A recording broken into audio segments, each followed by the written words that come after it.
요한복음 5장. 얼마 뒤에 예수께서 유대 사람의 명절을 지키러 예루살렘으로 올라가셨다. 예루살렘에는 아람말로 베드자다라고 하는 분이 있었다. 못이 있었다. 그곳은 양의 문 가까이에 있었다. 그리고 못 둘레에는 5개의 행각이 서 있었다. 여기도 먼 사람, 다리를 저는 사람, 중풍병 환자 같은 많은 병자들이 누워 있었다. 곳에 있는 사람 가운데는 38년 동안 다리를 못 쓰고 누워 있는 남자가 있었다. 예수께서 그 사람을 보시고 병이 아주 오래되었다는 것을 아셨다. 예수께서 그에게 물으셨다. 내 병이 낫기를 바라느냐? 그 사람이 대답하였다. 네 선생님, 그렇지만 물이 움직일 때 저를 도와서 못 안으로 들어가게 해줄 사람이 없습니다. 저 혼자 들어가려고 하는 동안에 다른 사람이 먼저 들어가 버립니다. 그저 예수께서 말씀하셨다. 일어나라, 내 자리를 걷어가지고 걸어가거라. 곧바로 그의 병이 나았다. 그는 자리를 걷어가지고 걸어갔다. 그날은 안식일이었다. 그래서 유대 사람들은 병이 나은 사람에게 이렇게 말하였다. 오늘은 안식일이요. 안식일에 자리를 들고 가는 것은 법에 어겼나오. 그가 대답하였다. 내 병을 고쳐주시면 자리를 들고 걸어가라 하고 말씀하셨소.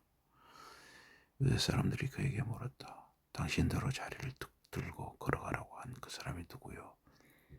그러나 병이 나은 사람은 자기를 고쳐주신 분이 누구인지 몰랐다. 예수께서 그곳에 있던 무리 속으로 사라지셨기 때문이다. 그 뒤에 예수께서 그 사람을 성전에서 만나서 말씀하셨다. 보라, 지금은 내가 말끔히 나았다. 다시는 죄를 짓지 말아라. 그렇지 않으면 더 나쁜 일이 되게 생길지도 모른다. 그 사람은 유대 사람들에게 가서 자기를 낫게 해준 사람이 예수라고 말하였다.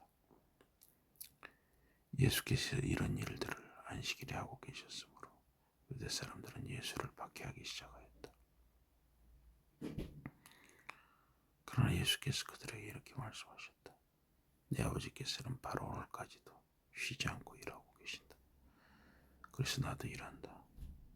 이 말씀 때문에 유대 사람들은 더욱 예수를 죽이고 싶어 하였다.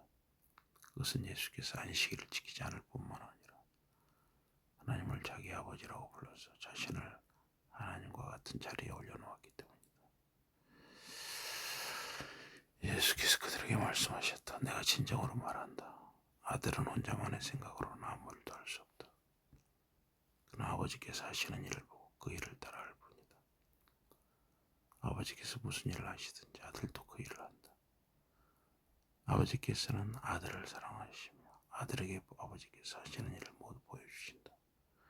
그러나 아버지께서는 이 사람의 병을 고치는 일보다 더 놀라운 일들을 아들에게 보여주실 것이다. 너희는 그 일들을 보고 놀랄 것이다. 아버지께서 죽은 사람들을 다시 일으켜 그들에게 생명을 주시는 것과 마찬가지로 아들도 아들이 살리고 싶은 사람들에게 생명을 준다. 더구나 아버지께서는 아무도 심판하지 않으시고 심판할 일을 모두 아들에게 맡기셨다. 그것은 모든 사람이 아버지를 존경하는 것처럼 아들도 존경하게 하려는 것이다. 아들을 존경하지 않는 사람은 아들을 보내신 아버지를 존경하지 않는 것이다. 내가 진정으로 말한다. 누구든지 내 말을 듣고 나를 보내신 분을 믿는 사람은 영원한 생명을 얻었으며 심판을 받지 않을 것이다. 그는 이미 죽음을 벗어나 생명으로 들어섰다. 내가 진정으로 말한다. 죽은 사람들이 하나님의 아들의 목소리를 들을 때가 온다. 지금이 바로 그때이다. 그리고 그 목소리를 듣는 사람들은 살 것이다. 그것은 아버지께서 자기 안에 생명을 가지고 계신 것처럼 아들도 자기 안에 생명을 가지도록 허락하셨기 때문이다. 또 아버지께서는 아들에게 모든 사람을 심판할 권한을 주셨다. 그가 사람의 아들이기 때문이다. 너희는 이 말에 놀라지 말아라. 무덤 속에 있는 사람들이 모두 그의 목소리를 듣고 무덤에서 나올 때가 올 것이다. 그때 선한 일을 한 사람들은 일어나 생명을 얻고 악한 일을 한 사람들은 일어나 정죄받을 것이다. 나는 아무것도 내 마음대로 할 수 없다. 나는 아버지께서 하라고 하시는 대로 심판한다. 그러니 내 심판은 올바르다. 그것은 내가 내 뜻대로 하지 않고 나를 보내신 분의 뜻대로 하기 때문이다. 내가 나 자신에 대하여 증언하면 내 증언은 잠되지 못하다. 나를 위하여 증언해 주는 사람이 따로 있다. 나는 나에 대한 그의 증언이 참되다는 것을 안다. 너희가 요한에게 사람들을 보냈을 때 그런 진리에 대하여 증언하였다. 나는 사람의 증언이 필요하지 않다.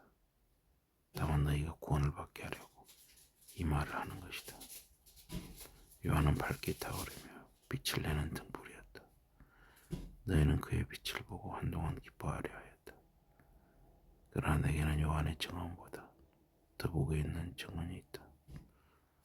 난 아버지께서 내게 완수하라고 맡기신 일들을 하고 있다. 그러니 내가 하고 있는 바로 그 일들이 아버지께서 나를 보내셨다는 것을 증언한다. 그리고 나를 보내신 아버지께서 몸소 나에 대해 증언하셨다. 그러나 너희는 한 번도 그분의 목소리를 듣지 않았고 그분의 모습을 보지도 않았다. 그리고 그분의 말씀을 너희 마음에 새겨두지도 않는다. 너희가 아버지께서 보내신 이를 믿지 않기 때문이다. 너희는 성경에서 영원한 생명을 찾으리라고 생각하여 부지런히 성경을 연구한다. 바로 그 성경이 나에 대해 증언하고 있다. 그러나 너희는 생명을 얻으려 나에게 오려고 하지 않는다. 나는 사람에게서 영광을 얻으려 하지 않는다. 나는 너희 속에 하나님에 대한 사랑이 없다는 것을 안다. 나는 내 아버지의 이름으로 왔다. 그러나 너희는 나를 받아들이지 않는다. 그러나 어떤 사람이 자기 이름으로 오면 너희는 그를 받아들일 것이다. 너희는 서로 영광을 주고받으면서 오직 한 분이신 하나님의 영광은 얻으려고 애쓰지 않는다. 그러니 너희가 어떻게 믿을 수 있겠느냐? 그러나 내가 너희를 걸어서 아버지께 고발하리라고는 생각하지 말아라. 너희가 희망을 걸어온 모세가 오히려 너희를 고발할 것이다. 만일 너희가 모세를 믿었더라면 나를 믿을 것이다. 모세가 기록한 것이 나를 두고 한 것이기 때문이다. 너희가 모세의 글도 믿지 않으니 어떻게 내 말을 믿겠느냐? 요한복음 5장이었습니다.